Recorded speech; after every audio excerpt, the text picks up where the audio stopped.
prazer estar com vocês nesse momento abençoado, no qual estaremos estudando a Palavra de Deus na Escola Bíblica Discipular. E o tema de hoje será Cristo, o Cordeiro de Deus. Será um tema muito importante, né? E nós estaremos aí crescendo juntos neste momento.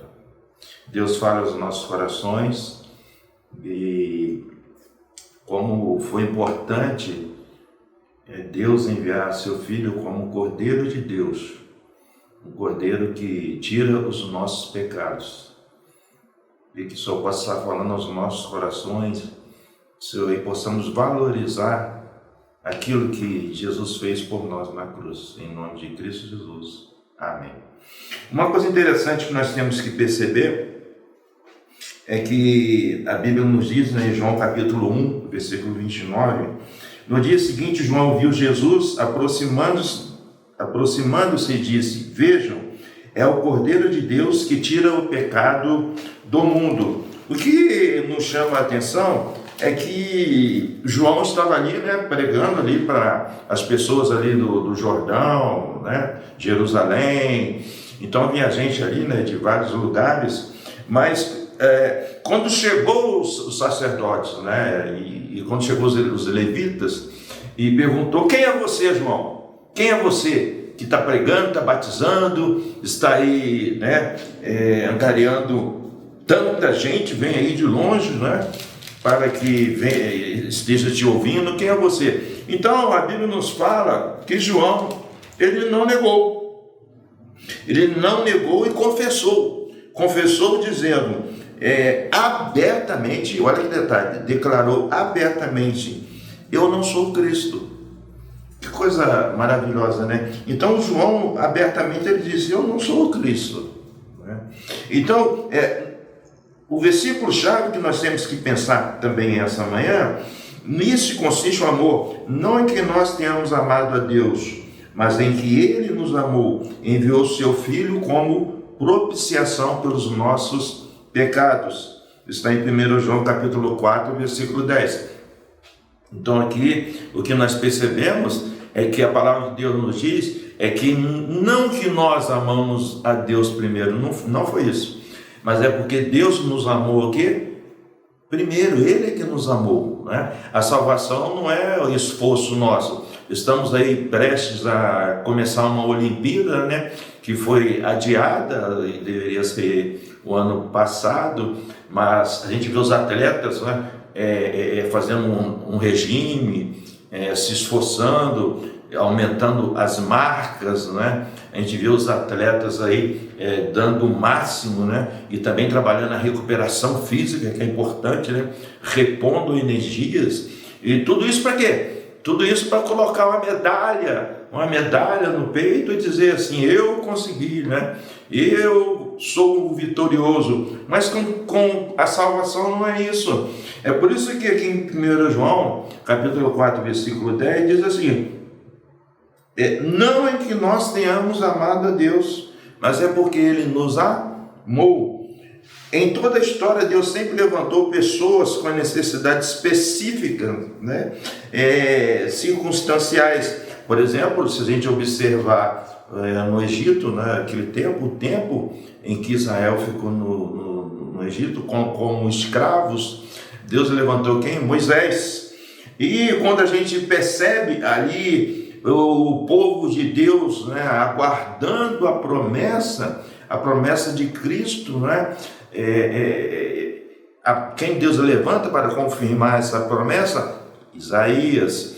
E definitivamente quando o povo de Deus precisava saber que o verbo já se havia feito carne em Cristo e o aceitasse por ser o Cordeiro de Deus, quem Deus levanta? João Batista. Então vamos lá, na escravidão no Egito, Deus levantou Moisés. Para que confirmasse a promessa de Jesus, Deus levantou quem? Isaías. E agora, para que realmente contemplasse um Cristo que veio em carne, Deus levanta quem? João Batista. Esses são aspectos importantes para que a gente tem uma narrativa do agir de Deus. Deus agiu em Israel com Moisés, agiu ali na promessa de que um Cristo ainda viria, tanto que cita lá em Isaías 53, versículo 5, o que diz lá? Diz que Cristo, ele, né, foi transpassado por causa das nossas transgressões, né, e foi esmagado por causa das nossas iniquidades. O castigo que nos trouxe a paz estava sobre ele, e pelas suas feridas fomos o quê? Curados. Então o povo precisava ter essa certeza das promessas, né, dessa promessa de um Cristo que viria, né, e ia salvar, ia morrer por nós. E aí agora um Cristo que ele acabou se tornando carne. Quem é que acabou professando isso? João Batista. A palavra propiciação é uma ação ou um ritual com que se procura agradar uma divindade ou uma força sobrenatural para conseguir seu perdão. Quando Israel clamou a Deus depois de 400 anos de escravidão, Deus ouviu Israel. Todavia, segundo o Êxodo, né, a saída do Egito seria de exclusividade do povo de Israel. Esse é um aspecto muito importante, amados, que nós temos que nos adentrar. Por quê? Porque a palavra de Deus nos diz, não é? E em Êxodo capítulo 11, versículo 7, não é? A palavra de Deus nos diz o seguinte: entre os israelitas, porém, nem sequer um cão latirá contra homem ou animal. Então vocês saberão que o Senhor faz distinção entre o Israel e o Egito.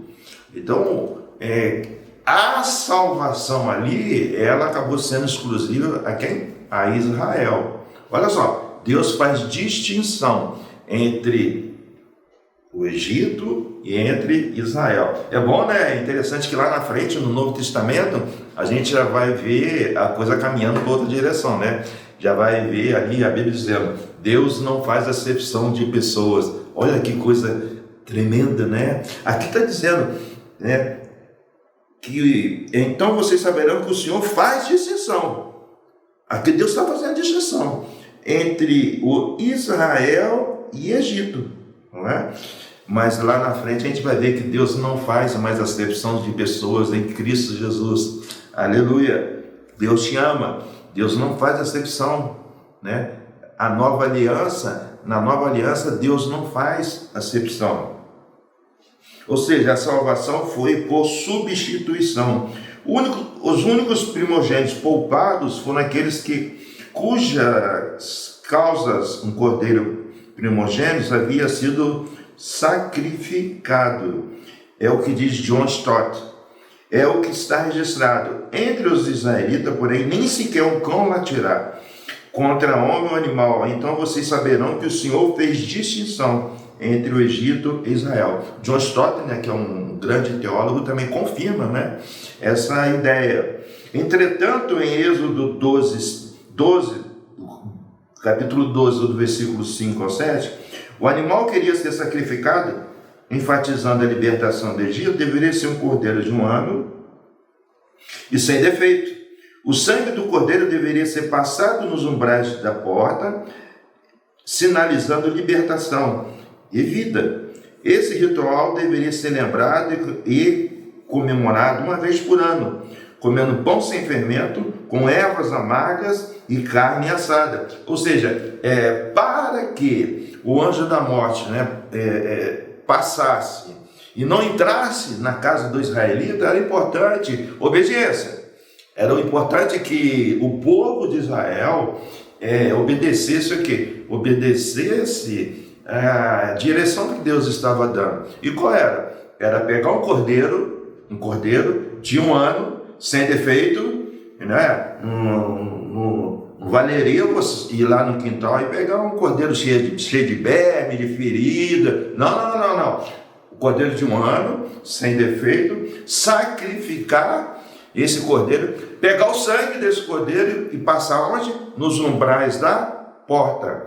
E aí o anjo destruidor viria, olharia aquele sangue nos umbrais da porta e passaria. Não entraria e nem causava destruição. Agora eu quero abrir um parênteses aqui.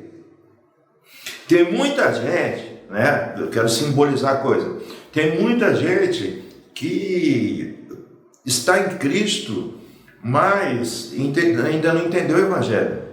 Tem que colocar, ao invés de colocar o Evangelho, né, à frente, né, ali nos umbrais da porta, né?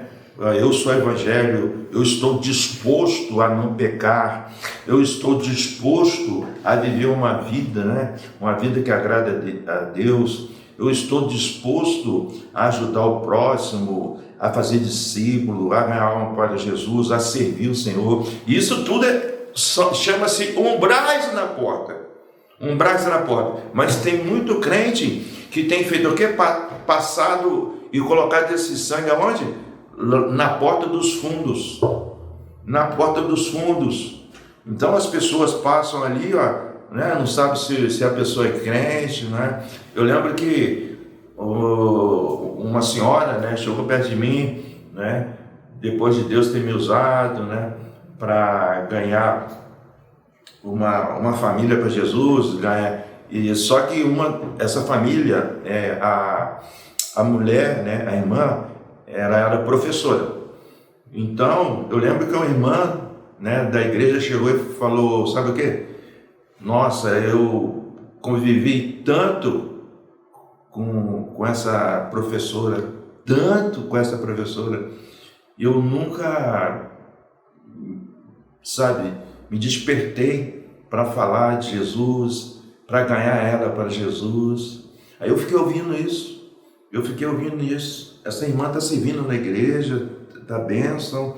Então, o Evangelho que está em você, o Espírito Santo que está em você, ele tem que estar ali nos umbrais da porta, ele tem que estar ali, ó, eu sou crente em Cristo Jesus, né? Ele não pode estar lá nas portas do fundo, não, nos umbrais da porta do fundo, ele não pode, não, nem no fundo do quintal, né? Tem muito crente que está se escondendo, né?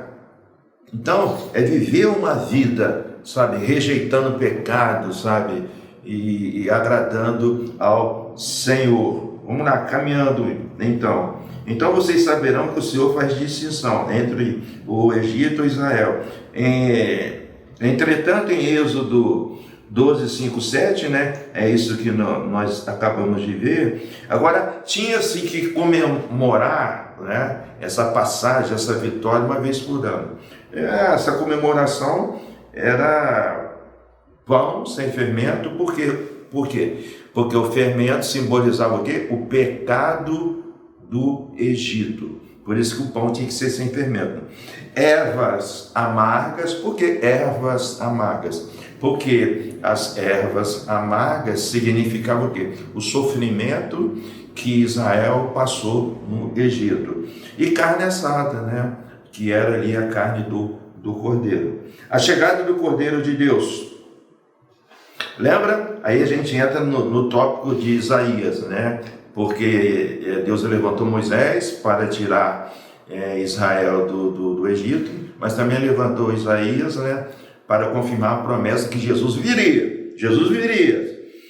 Quando indagaram quem seria João Batista, ele disse abertamente que não era o Cristo. Porém, respondeu com as palavras do profeta Isaías. Olha lá, eu sou a voz do que clama no deserto. Façam um caminho reto para o Senhor. Coisa linda, né? Então, o que aconteceu? João Batista, ele disse, eu sou apenas uma voz que clama no deserto. Faça um caminho reto para o Senhor. Né? João Batista, ele não disse que ele era o Senhor, né? Pelo contrário, ele acabou negando essa indagação. Né? Então a gente tem que pensar muito sobre isso, porque às vezes o nosso modo de viver, né, o Evangelho, nos leva de uma forma ou outra, viver de acordo com como queremos. Né? Eu vou filosofar, eu vou criar aqui, né, alguns aspectos que não estão de acordo com a palavra de Deus, Por isso que João Batista diz: eu sou a voz do que clama no deserto, façam um caminho reto para o Senhor. Então, os sacerdotes dos levitas estavam perguntando: diz quem você é, né? Diz você acerca de si próprio. Quem é você? Quem é você? Perguntaram para João Batista. E se o Senhor perguntasse para você essa manhã: quem é você? De que forma você tem levado o Evangelho? Como você tem atuado no Evangelho? Perguntaram: quem é você para João Batista? Então João Batista, ele se humilhou e exaltou o nome de Cristo Jesus. Quando ele disse, né, eu sou a voz do que clama no deserto. Nós temos que clamar o nome de Jesus. Sabe, nós estamos aqui, o pastor Márcio deu a missão de distribuir, né, o devocionário com o irmão Edivan. E hoje eu saí, né, com um pacotinho, né, com uma sacola de devocionário. E aí acabei indo, sabe, né, qual lugar que eu iria. Eu fui no Banco Itaú. Cheguei no Banco Itaú, aí a menina perguntou: o que você quer fazer aqui e tal? Eu falei: não, só queria distribuir o devocionário. Aí ela, assim, eu entrei, meus irmãos, eles ficaram com os olhos brilhando, sabe? Distribuir para os guardas, gerente, caixa, sabe? Atendência. Saí dali e fui para um bar. Cheguei no bar, o rapaz do bar olhou aquilo, também os olhos brilhando, sabe? Por ter ganho aquilo. Aí saí dali e fui na Cacau Show. Cheguei na Cacau Show, as meninas estavam lá e ficaram alegres por ganharem, sabe, um devocionário, sabe? Então, quem é você? Eu fico pensando aqui assim, o que eu estou fazendo para o reino? Né? O que eu estou fazendo para o reino? Né? Perguntaram para João Batista: quem é você? E João Batista respondeu: eu sou a voz que clama. Nós temos que clamar pelo nome do Senhor. Ao fazer uma alusão de que não seria digno de desamarrar as correias da sandália de Cristo, João ressalta a sua superioridade e pré-existência, destacando: este é aquele a quem eu me referi quando disse: vem depois de mim um homem que é superior a mim, porque já existia antes de mim. Então João Batista, ele ressalta a superioridade de Cristo, né? Ele diz: vem aquele que é antes de mim e é superior a mim. Olha só a humildade, a simplicidade, né, de João Batista, quando ele refere-se a Cristo, dizendo o quê? A pré-existência de Cristo, dizendo: ele é antes de mim, ele é antes de mim e é superior a mim. João Batista poderia, sabe o quê? Dar uma de marrento, né? De filósofo, de intelectual, porque as pessoas estavam seguindo João Batista, sim ou não? As pessoas estavam seguindo João Batista, vinha gente de tudo quanto é lugar, e João Batista tinha uma voz e tinha palavras, né, significativas, né, batizava, ele tinha autoridade, tanto que vinha gente de vários lugares. Mas não, a Bíblia nos fala que vem um homem que é superior a mim, porque já existia. Jesus é pré-existente. A submissão de Jesus, seu Filho de Deus, dogmatiza o aspecto teológico em que a morte do próprio Filho de Deus foi sacrifício para perdoar os nossos pecados. Em João 1:29, João Batista faz uma declaração apoiada nas Escrituras e nas profecias, e quando vê Jesus passar, proclama em alta voz: vejam, é o Cordeiro de Deus que tira o pecado do mundo. Então João Batista, ele faz uma declaração apoiada nas Escrituras, né? Vejam, ou seja, ele está tirando dele, né, o foco. Ele está dizendo assim, olha para ele, olha para ali, é ele que tira o pecado do mundo, é Jesus quem tira o pecado do mundo, não eu não tiro o pecado do mundo. Eu estava à tardezinha, né, vindo ali pela beira-rio, e aí tinha a mãe e uma filha. A filha estava com um copo de vidro, e a mãe estava ali na calçada. De repente o copo de vidro caiu no chão, pum, caiu no chão. Qual foi a reação da mãe? Olhar para a filha e dizer o quê? Não se mexa, porque aonde você está e ao seu redor está cheio de caco de vidro. E a filha ficou ali, parada, né, sem se mexer, e eu passei e vi aquele monte de caco de vidro, não é? Então, a alternativa era aquela, não se mexer, que eu vou te pegar nos meus braços. Porque se você se mexer, é certo você se cortar. E quando a gente percebe isso daqui, que Cristo é aquele que pode perdoar pecados e que não pode haver contradição.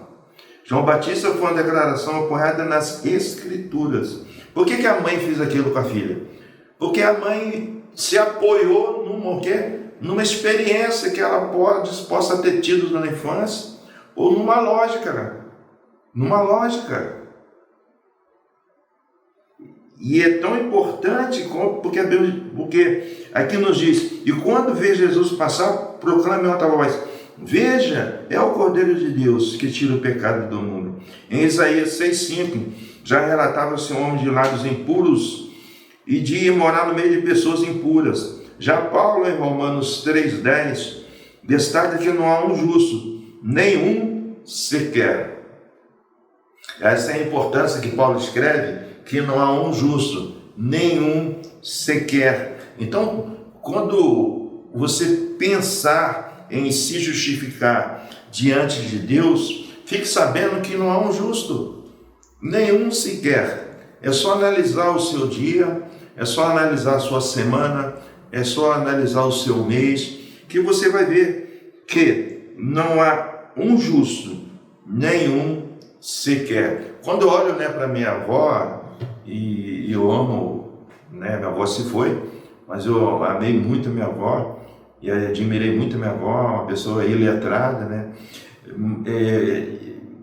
e eu não via problemas, né, pecado na minha avó, sabe, aí eu também era novo, né, mas apesar dessa admiração pela minha avó, eu sei que você também, que está me ouvindo, possa ter admiração, né, pelo seu pai, pela sua mãe, pela avó, pelo avô, pela bisavó, bisavô, né, madrinha, padrinho. Mas o apóstolo Paulo diz assim, não há nenhum justo, nenhum sequer. E a questão é, de que forma você quer resolver esse problema? Né? Se não há um justo, nenhum sequer. Então, e que todos pecaram e estão afastados da presença de Deus. Romanos 3:23. Todos pecaram e estão afastados da presença de Deus. Qual é a consequência do pecado? Estar afastado da presença de Deus. O pecado nos afasta da presença de Deus. Quando a gente vê ali, né, sobre o Cordeiro, lá em Abraão, né? Abraão, ele chega e Gênesis 22:7, né? Abraão, ele chega e Deus, depois dele esperar, né, tantos anos, né, para ter um filho, né, do Isaac, Deus chega e fala para Abraão, né, vá sacrificar Isaac, né, vá sacrificar. Abraão teve um ato de obediência, né? Ele esperou tantos anos para ter um filho. E Abraão vai, né, e coloca ali, a Bíblia fala que colocou os galhos, os gravetos nas costas de Isaac. Nas costas de Isaac. E andaram muito tempo, né, uma distância muito grande.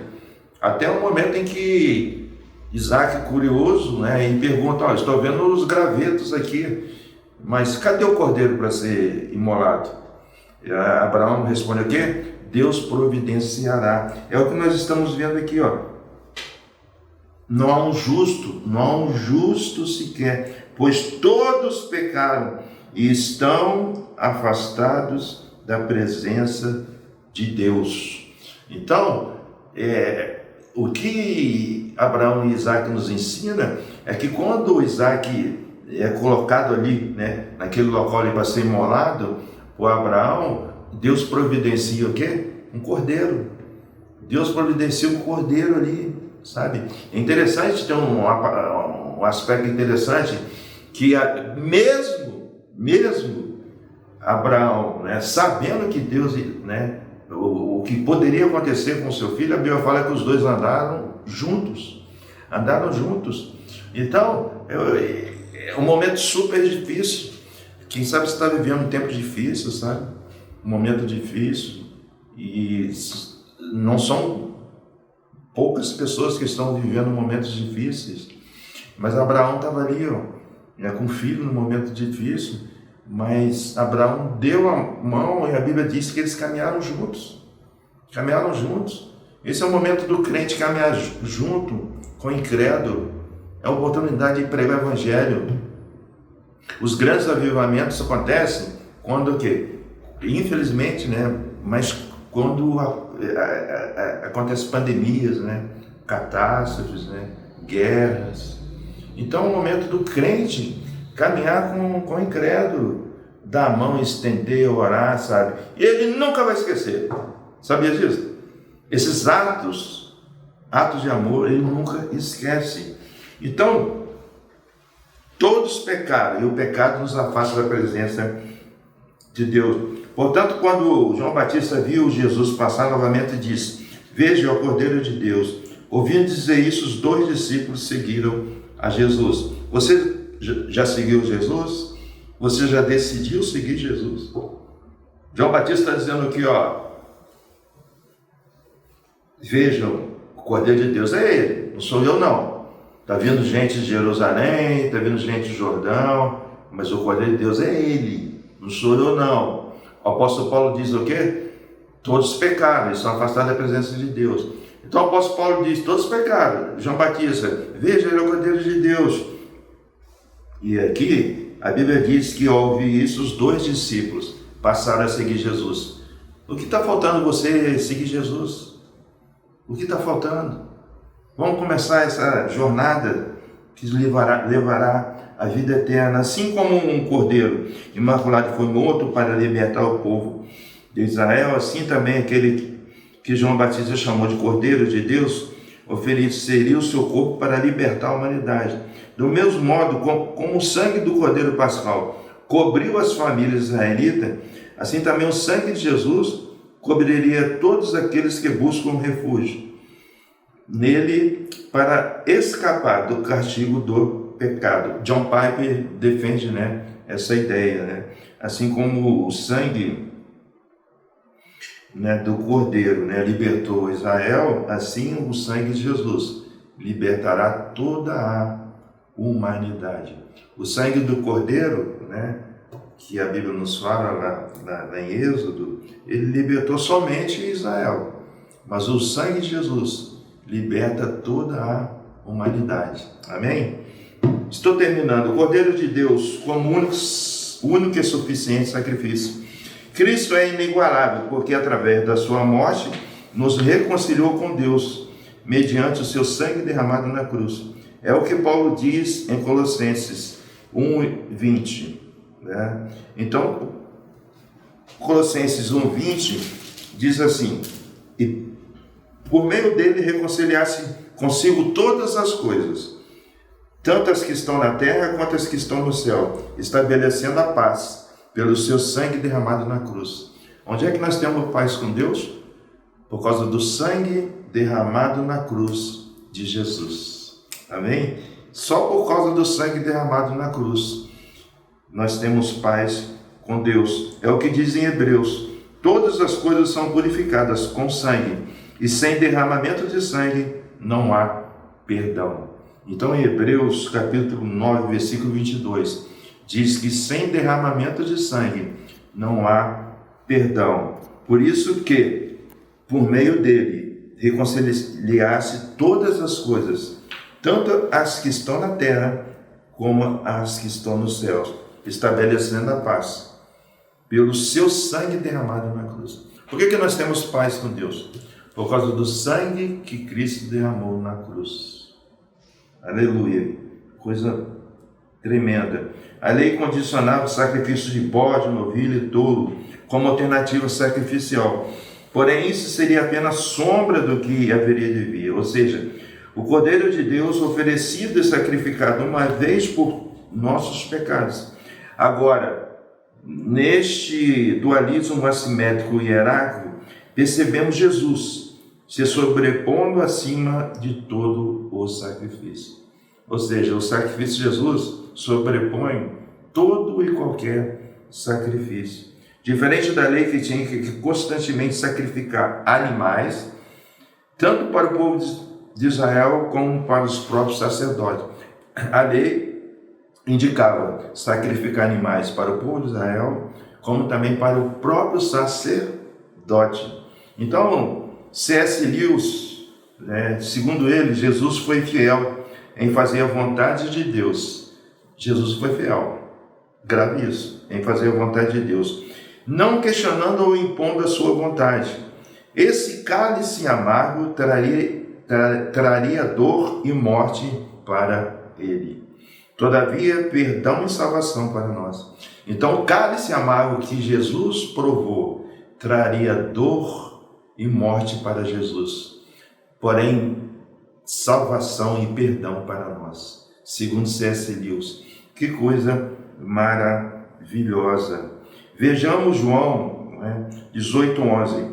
Jesus, porém, ordenou a Pedro: guarde a espada, acaso não haverei de beber o cálice que o Pai me deu? Um cálice amargo, um cálice amargo que traria dor e morte para Jesus, mas vida e perdão para nós. Pedro havia acabado de dar com a espada na orelha do servo mau. Então Jesus Cristo, segundo C.S. Lewis, dizendo que ele foi fiel em fazer a vontade de Deus e mandou Pedro guardar a espada. O cordeiro animal que teria que ser morto para a libertação de Israel do Egito tinha que ser perfeito. Cristo, como Filho de Deus, foi o cordeiro perfeito. João ainda destaca o fato de Jesus ser o sacrifício perfeito, por não ter pecado, e aborda: vocês sabem que ele se manifestou para tirar os nossos pecados, e nele não há pecado. Por isso que eu não posso ser salvador de ninguém, Por isso que o ser humano não pode salvar ninguém, Jesus se tornou nosso salvador. Por quê? Principalmente porque ele se manifestou para tirar os nossos pecados, e nele não há pecado. Grave isso. 1 João capítulo 3, versículo 5. E nele não há pecado. Jesus não pecou, porque se Jesus pecasse, ele ia precisar também de um Salvador. Mas nele não há pecado. E na eternidade, os que creram no Cordeiro o adorarão eternamente, como diz em Apocalipse, e cantavam em alta voz: digno ao Cordeiro que foi morto de receber poder, riqueza, sabedoria, força, honra, glória e poder. E Apocalipse nós estaremos lá em nome de Jesus, pela misericórdia de Deus, adorando o Senhor. Digno é o Cordeiro que foi morto. Glória a Deus. Destacamos que o primeiro homem era o pó da terra e o segundo, Jesus, do céu. Porém, pela transgressão de Adão resultou na morte de todos. E por um ato de amor de Deus e de obediência do seu Filho veio o perdão. Todavia, Paulo, em 1 Coríntios, capítulo 15, versículos 55, 56 e 57, ressalta sobre a morte introduzida por Adão e o pecado com a força do seu aguilhão, que era a lei. Onde está a morte, a sua vitória? Onde está o monte, o seu aguilhão? Mas graças a Deus que nos dá a vitória por meio do Senhor Jesus Cristo. Para pensar e agir. O que o sacrifício do Cordeiro de Deus representa para você? Depois que você entendeu que o Cordeiro foi sacrificado não só por Israel, mas por toda a humanidade, o que você pretende fazer para anunciar essa mensagem? Nós temos aqui, segunda-feira, uma leitura para você fazer. Atos, capítulo 9, versículo 1 a 18. Terça-feira, Apocalipse, capítulo 15, versículo 3 e 4. Quarta-feira, 1 Coríntios, capítulo 15, versículos 50 a 52. Quinta-feira, Mateus, capítulo 16, versículo 4 e 5. Sexta-feira, Mateus, capítulo 15, versículo 7, 8 e 9. Sábado, Mateus, capítulo 5, versículo 13 ao 16. E domingo, Romanos, capítulo 1, versículo 25. Que Deus os abençoe. Vamos orar? Deus, obrigado,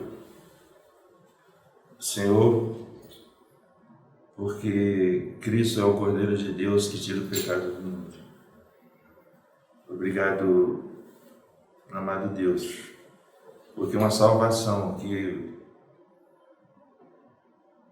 ela foi, Senhor, passando por Israel, mas chegou a toda a humanidade.